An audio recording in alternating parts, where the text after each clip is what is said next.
कक्षा में प्रोन्नति कन्या उत्थान योजना का लाभ, शौचालय आदि की मांग को लेकर एमएसयू का जोरदार प्रदर्शन।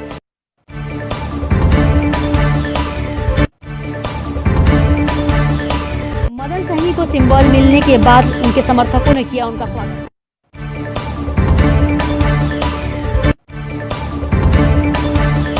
पब्लिक स्कूल एसोसिएशन वाजिब अधिकार पार्टी सोमवार को अपने उम्मीदवारों की लिस्ट करेगी जारी।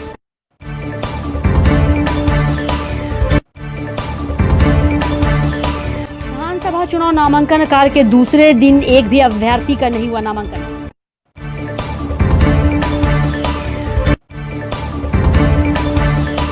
विद्यालय के कुलपति ने कहा, शैक्षिक क्षेत्र में पहचान बनाने के लिए श्रेष्ठतम गुणवत्ता करनी होगी उत्पन्न।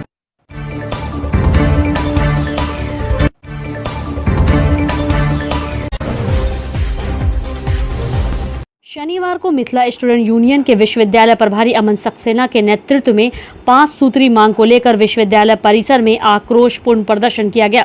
इस बाबत एमएसयू के विश्वविद्यालय प्रभारी अमन सक्सेना ने कहा कि संगठन लगातार छात्रों को अगली कक्षा में प्रोन्नति का मांग करता आया है, लेकिन विश्वविद्यालय प्रशासन प्रोन्नति देने के बावजूद एक झटके में से बदल परीक्षा लेने की बात कहता है और परीक्षा की पद्धति को बदल एकाएक प्रैक्टिकल परीक्षा का तारीख भी घोषित कर देता है। एक दिन पूर्व नोटिस निकाला जाता है और एक दिन बाद परीक्षा की तारीख घोषित होती है। इससे साफ जाहिर होता है कि विश्वविद्यालय प्रशासन को छात्रों की जिंदगी से कोई मतलब नहीं है।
पहले विश्वविद्यालय के द्वारा आदेश आया था कि 35,000 रुपया बीएड के जो छात्रों को लिया जा रहा था उसको छोड़ा जाएगा, लेकिन आज कल एक मीडिया खबर के हवाले से खबर मिलती है कि नहीं, छात्रों को फिर से पैसा जमा करना होगा। एक छात्र जीवन में 35,000 रुपया का बहुत महत्वपूर्ण होता है। एक छात्र किस तरीका से 35,000 रुपया जमा करेगा, इस पर सच में आज इसी के कारण आज हम लोगों ने कुलपति का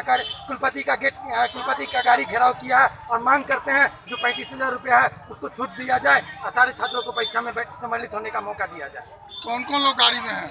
किन लोगों को बंधक बनाया? फिलहाल हम लोगों ने तो कुलपति को देखा है और पीछे हम लोग देख नहीं पा रहे हैं क्योंकि प्रदर्शनकारी बहुत ज्यादा है, बहुत ज्यादा छात्र आए हुए हैं, रजिस्ट्रार भी हैं मौजूद है। सूत्रीय मांग को लेकर एक दिवसीय आक्रोशपूर्ण प्रदर्शन कर रहे हैं। हम लोगों की मांग है जो पार्ट 1, पार्ट 2 और पीजी सेकंड सेमेस्टर के छात्रों को बिना परीक्षा प्रोन्नति ले लिया जाए। आए दिन विश्वविद्यालय लगातार कई तरह के नोटिस जारी करता है। कभी बोला जाता है कि ऑब्जेक्टिव प्रश्न पूछा जाएगा, कभी बोला जाता है ऑनलाइन एग्जाम लिया जाएगा। ऐसे में छात्र असमंजस में फंसे हुए हैं। 2 दिन पहले विश्वविद्यालय प्रशासन पार्ट 3 के प्रैक्टिकल का डेट की घोषणा करता है और 2 दिन के बाद एग्जाम की तारीख घोषित कर देता है। आप ही बताइए, एक छात्र जो पटना दिल्ली में रह रहा है वो किस तरह से आकर यहाँ एग्जाम देगा। दूसरी मांग है जो वर्ष 2018-2019 की जो ग्रेजुएशन पास छात्राएं हैं उन लोगों का मिलने वाली जो प्रोत्साहन राशि कन्या उत्थान योजना की जो राशि होती है अब तक जारी नहीं किया गया। डेली छात्राएं दर्जनों की तादाद में यूनिवर्सिटी दौड़ती रहती है, लेकिन उन लोगों का पेमेंट नहीं होता है। पिछले फरवरी महीना से एक भी पेमेंट एक भी छात्रा का नहीं किया गया। हम लोगों का मांग है कि कन्या उत्थान योजना का भी पैसा जल्द से जल्द जारी किया जाए। साथ ही यहाँ विश्वविद्यालय में लड़कियों के लिए, छात्राओं के लिए शौचालय का निर्माण हो, पार्ट 1, इन्हीं सब मांगों को लेकर विभाग के छात्रों के द्वारा, जैसा कि आपने देखा है, पिछले दिनों नए कुलपति आए हैं और उन्होंने अपने आप बोला जो हम छात्र को प्रोन्नति देंगे, जो द्वितीय सेमेस्टर में उसको तृतीय सेमेस्टर देंगे। लेकिन जो प्रो वाइस चांसलर आए हैं वो कुलपति के बात का खंडन करते हैं। इससे साफ जाहिर हो रहा है कि प्रशासन अपने में फंसा हुआ है। आप जब देखिएगा, हम लोग नहीं चाहते कि विश्वविद्यालय परीक्षा न हो, हम चाहते हैं कि विश्वविद्यालय परीक्षा हो। लेकिन जो यूजीसी का नियम है कि आप 180 क्लास चलाइए, आप 1 महीना में चलाइए, 2 महीना में चलाइए, लेकिन पहले आप छात्रों का क्लास लीजिए, फिर परीक्षा लीजिए, तब छात्र परीक्षा देने के लिए तैयार होंगे। लेकिन ये अपनी मनमानी कर रहे हैं, बोल रहे हैं OMR सीट पर परीक्षा हम लेंगे। आपको हम बता देते हैं कि फर्स्ट पार्ट में, सेकेंड पार्ट में OMR सीट पर परीक्षा होता है। लड़का को OMR सीट भरने नहीं आता है और वो 80 क्वेश्चन जो है वो बोल रहे हैं 90 वीडियो बनाने के लिए। ये कहीं मिथिला विश्वविद्यालय के लिए सक्षम नहीं है। हम लोग इस OMR सीट के जो परीक्षा हो रहा है, हम लोग इस कड़ी रूप में विरोध करते हैं और कहने आए हैं कि पहले आप क्लास लीजिए छात्रों का, तब हम परीक्षा देंगे, वरना हम परीक्षा का बहिष्कार करेंगे, हम परीक्षा नहीं देंगे। क्या नाम हुआ? जिलाध्यक्ष आयशा। शनिवार को बिहार सरकार के निवर्तमान मंत्री मदन सहनी जदयू के टिकट पर चुनाव लड़ने हेतु पटना से दरभंगा पहुंचे। पटना से दरभंगा पहुंचने के बीच रास्ते में सिमरी के पास जदयू कार्यकर्ताओं तथा उनके समर्थकों ने उन्हें रोककर फूल माला पहनाकर गर्मजोशी से उनका स्वागत किया।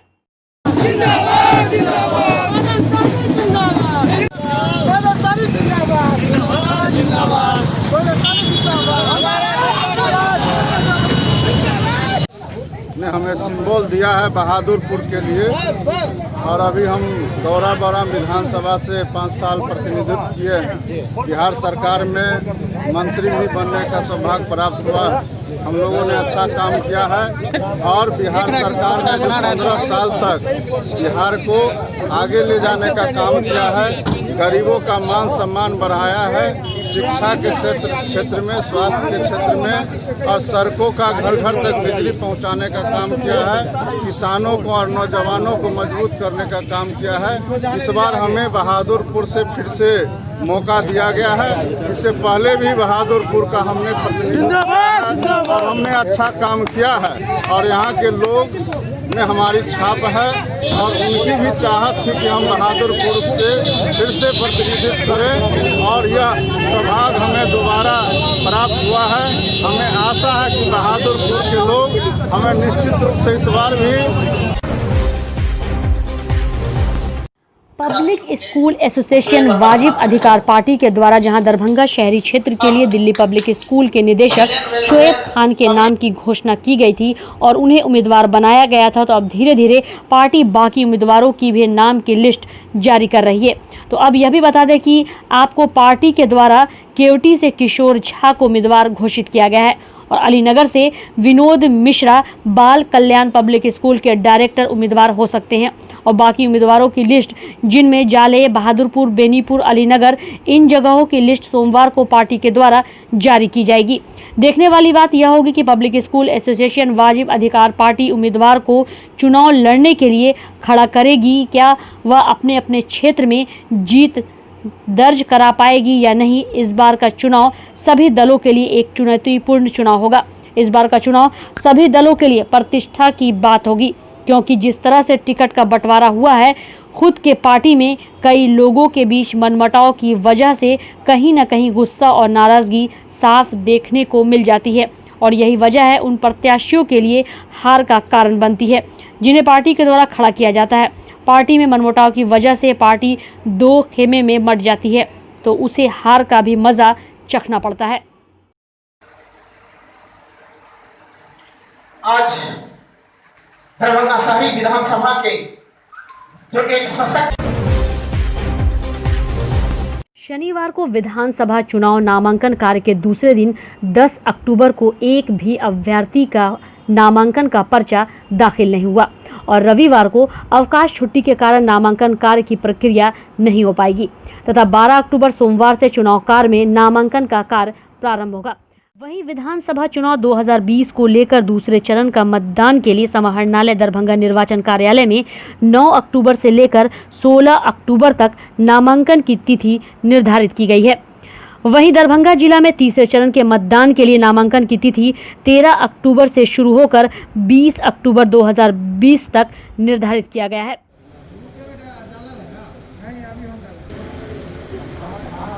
देखिए, election commission education of India के द्वारा जो गाइडलाइंस कोविड-19 के अंतर्गत दिया गया उसका तुरंत अनुपालन होगा और खासकर अंतिम दिन जो नाम निर्देशन पत्र दाखिल होगा उसके लिए माइकिंग होगा लास्ट 1 आवर में और नॉन एडिटेबल वीडियो रिकॉर्डिंग उसकी की जाएगी। साथ ही जो भी कैंडिडेट यहाँ नाम निर्देशन पत्र दाखिल करेंगे उसके लिए हम लोगों ने एक चेकलिस्ट बनाया है सो दैट कि उसका हम लोग पॉइंट जो है कॉलम वाइज उसको वेरीफाई करेंगे, कोई त्रुटि ना रहे ताकि किसी भी कैंडिडेट को किसी प्रकार का कोई दिक्कत ना हो। आज नामांकन का दूसरा दिन है, अभी तक नामांकन का खाता खुला नहीं? आज क्योंकि हॉलीडे है, सेकेंड सैटरडे है, NIA एक्ट में छुट्टी घोषित है, इसलिए आज नाम निर्देशन पत्र दाखिल नहीं किया जाएगा। मंडे से फिर दाखिल होगा। यानी अभी तक एक भी नामांकन नहीं हुआ? अभी तक 82 दरभंगा ग्रामीण में एक भी नाम निर्देशन पत्र दाखिल नहीं किया गया। अजय कुमार, रिटर्निंग ऑफिसर, 82 दरभंगा ग्रामीण। जिसमें 17 कि जो भी नाम निर्देशन पत्र दाखिल होगा उसमें जो भी कॉलम्स हैं, मुख्य जो नाम निर्देशन पत्र हैं 6 पार्ट में 26 जो है शपथ पत्र है और अन्य कागजात हैं, उसको हम लोग माइन्यूटली देखेंगे और उसमें अपने जो निर्वाची पदाधिकारी के स्तर से जो चेकलिस्ट बनाया गया है उससे हम लोग मिलान करेंगे तो दैट। ग्रामीण कितने तारीख तक यहाँ नामांकन होगा? 16 तारीख से नामांकन होगा। 9 तारीख से नोटिफिकेशन है, 16 तारीख है। और ये जो नामांकन की जो प्रक्रिया है कितने बजे से कितने बजे तक नामांकन करवा? 11 बजे से 3 बजे तक। तो क्या अभी तक एक भी नामांकन हो पाया है? अभी तक तो नहीं हुआ है। चुनाव को लेकर यहाँ क्या कुछ व्यवस्था किया गया है? व्यवस्था तो है, तो है। नामांकन की प्रक्रिया क्या कुछ यहाँ पे है? किस तरह से जो कैंडिडेट आएंगे और फिर कैसे नामांकन कराएंगे? कोरोना काल का समय भी चल रहा है। सभी व्यवस्था किया गया, सोशल डिस्टेंसिंग के साथ किया जाएगा। सभी काउंटर अलग अलग है बना हुआ है, नामांकन के लिए अलग है, परमिशन के लिए अलग है, हेल्प डेस्क है, सब अलग अलग काउंटर है। सभी दूरी बना के बैठा हुआ है सोशल डिस्टेंसिंग के साथ। यहाँ दरभंगा ग्रामीण के लिए जो काउंटर बनाया गया है नामांकन का, कितने कर्मी यहाँ पे हैं?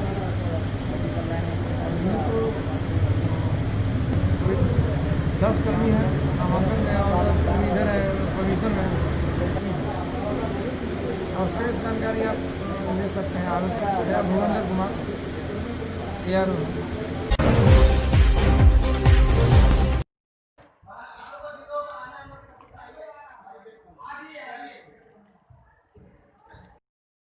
लड़ाई के लिए हम लोग धूप में खड़े हैं यहाँ। आप लोग आइए, हम लोग अंदर आइए। अरे कोविड महामारी में छात्रों को चलिए सहयोग करिए ताकि विश्वविद्यालय को लगे कि यहाँ के छात्र छात्राएं चूड़ी पहन के नहीं बैठा हुआ है। आज विश्वविद्यालय बंद है।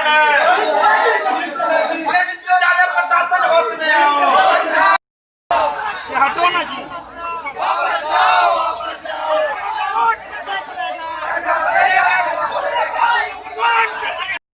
मिथिला यूनिवर्सिटी के द्वारा कुछ ही दिन पूर्व लगातार एक तानाशाह फरमान नोटिफिकेशन जारी किया गया है, जिसके विरोध में हम लोग तमाम ललित नारायण मिथिला यूनिवर्सिटी कैंपस में NSUI के द्वारा प्रदर्शन किया जा रहा है कि इस कोविड महामारी में जिस तरह से आज से 1 सप्ताह पूर्व स्टेटमेंट के माध्यम से पता चला कि छात्र छात्राओं को प्रमोट किया जाएगा और हम लोगों को ये विगत महीनों से मांग थी, लेकिन आनंद फानंद में विश्वविद्यालय प्रशासन PG सेमेस्टर के छात्र छात्राओं को स्नातक पार्ट 1 पार्ट 2 लॉ सहित संबंधित जितने भी नोटिफिकेशन है वो रातों रात जारी करता है और कहता है कि पार्ट 1 पार्ट 2 वाले छात्र छात्राओं को कल यानी 10 आज के दिन से ही प्रैक्टिकल का एग्जाम लिया जाएगा। मैं मेरा मुख्य मांग यही है, पार्ट 1 पार्ट 2 PG द्वितीय सेमेस्टर LLB द्वितीय सेमेस्टर संबंधित छात्र छात्राओं को इस महामारी के दौरान सुविधा नहीं होने के कारण परीक्षा देने में असमर्थ है, इसीलिए सभी छात्र छात्राओं को प्रमोट किया जाए। ये मांग 2,000 रुपया देकर अपना रिजल्ट सही करवाने के चक्कर में जो कि छात्रों का शोषण करती है, इसमें कहीं न कहीं विश्वविद्यालय प्रशासन मिली हुई है इन दलालों के साथ। तो हम आज मांग करते हैं उनको प्रमोट किया जाए और बीएड का जो फीस बढ़ा हुआ है, पहले आप बीएड का फीस 1,15,000 निर्धारित करते हैं, फिर रातों रात फरमान जारी करते हैं, प्राइवेट कॉलेज के बस में आकर प्राइवेट कॉलेज से आप डर जाते हैं और एक छात्रों के ऊपर 35,000 रुपया भी ठोक देते हैं, कहते 1.5 लाख दिया जाएगा। उसके विरोध में आज हम तमाम छात्राएं यहाँ पर मौजूद है। हमारा मांग है, जब तक मांग पूरी नहीं होगी तब तक हम करते रहेंगे। प्रहलाद कुमार सिन्हा, विश्वविद्यालय अध्यक्ष, NSUI। विश्वविद्यालय परिसर स्थित जुबली हॉल में विश्वविद्यालय विभागों के प्राचार्यों को संबोधित करते हुए कुलपति प्रोफेसर सुरेंद्र प्रताप सिंह ने कहा कि विश्वविद्यालय के लिए सौभाग्य की बात है कि प्रति कुलपति एवं कुल सचिव आपके ही बीच के हैं। उन्हें शिक्षकों से सीमा से परे नवाचार, प्रगतिशील विचार, परिणाम परक शोध पाठ्यक्रम में तर्कपूर्ण बदलाव हेतु उत्प्रेरित किया। उन्होंने आगे कहा कि शिक्षण संस्थानों के लिए राष्ट्रीय अंतर्राष्ट्रीय मानकें तय हैं। हमें अपनी उपलब्धियों के बदौलत उस मानक को पार करना होगा और परिदृश्य में ऑर्डिनरी एक्स्ट्रा ऑर्डिनरी प्रदर्शन का महत्व नहीं है। शिक्षक क्षेत्र में पहचान बनाने के लिए श्रेष्ठतम गुणवत्ता उत्पन्न करने होंगे। उन्होंने शिक्षकों का आह्वान किया कि अभी से अपने अपने विभाग में जाकर जागरूकता पैदा करें।